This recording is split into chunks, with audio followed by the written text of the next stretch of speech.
Hey, I'm Chef Keith Snow. Welcome to my kitchen. I want to show you how to make a roasted tomato focaccia bread. These are my beautiful little roasted cherry tomatoes.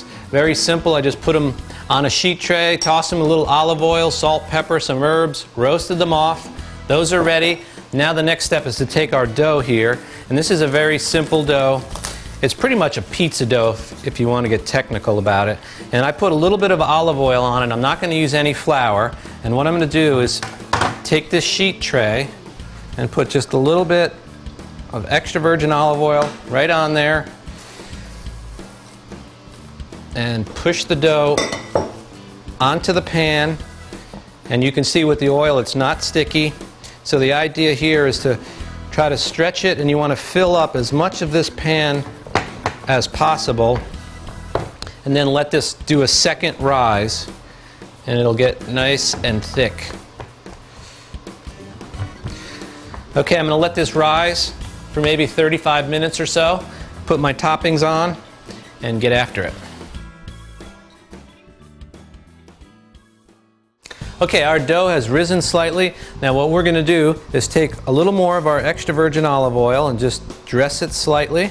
And this is where you really want to use quality ingredients, because there's not very many ingredients. If you use cheap oil, you're going to tell the difference.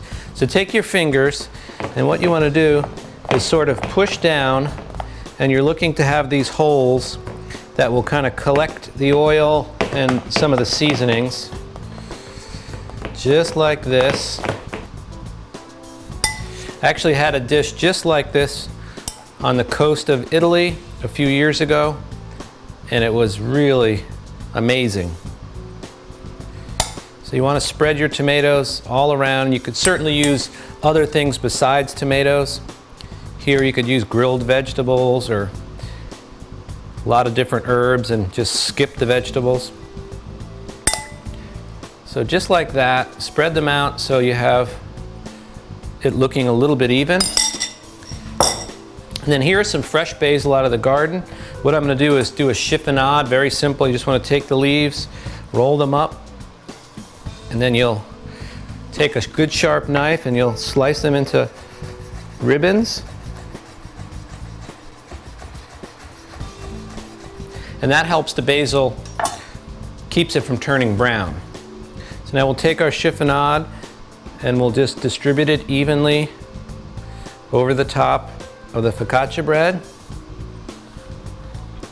And the last ingredient is some beautiful French coarse salt. This is a gray sea salt, and this is a little crunchier than kosher salt, and it's perfect for this application because that little crunch and that little flavor of the sea goes beautiful with these ingredients.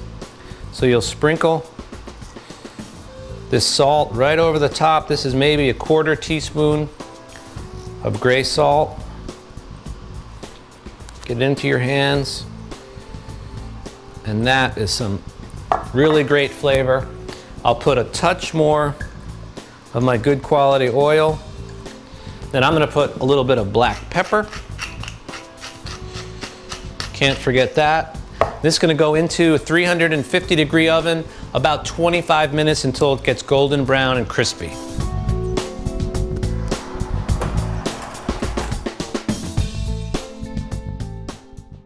Here's the finished focaccia bread. It looks beautiful. It's nice and golden brown.